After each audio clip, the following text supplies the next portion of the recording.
as a 23-year-old news and current affairs anchor who started, doing news and current affairs at the age of 21, it was highly, difficult. It was very difficult. It was highly competitive.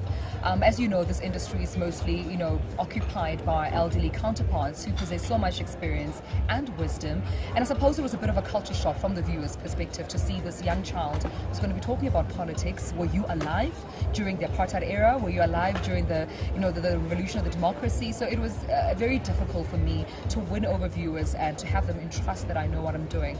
But the opportunity is as well, I am young. There's so much room for improvement, so much room for growth, so much room to travel and engage with people from a young perspective, and to also share with my counterparts, because not so many 21-year-olds get that opportunity to be on my platform. So it's a learning experience for me, but it's also an opportunity to share some of my ideas with my peers. And I mean, also meeting great, legends and leaders that will share wisdom with you.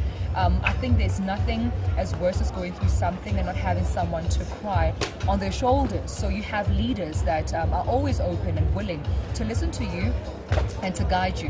When you're purpose driven, you know this is your calling, this is your plan A to Z, there's no other plan. You could be my parent and send me off to university to study law, but I'll eventually come back and tread back to my calling, which is public speaking, engaging with other human beings, being a part of dialogue and conversation that moves our country forward. And I think that's exactly what lightens up my fire, just ignites my fire.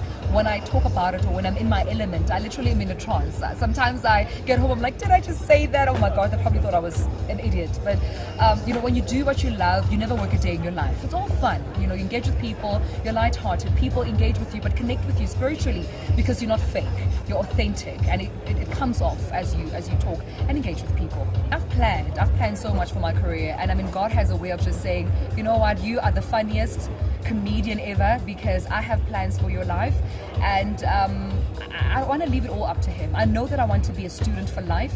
I never want to be comfortable with where I am. I never want to think that I know it all.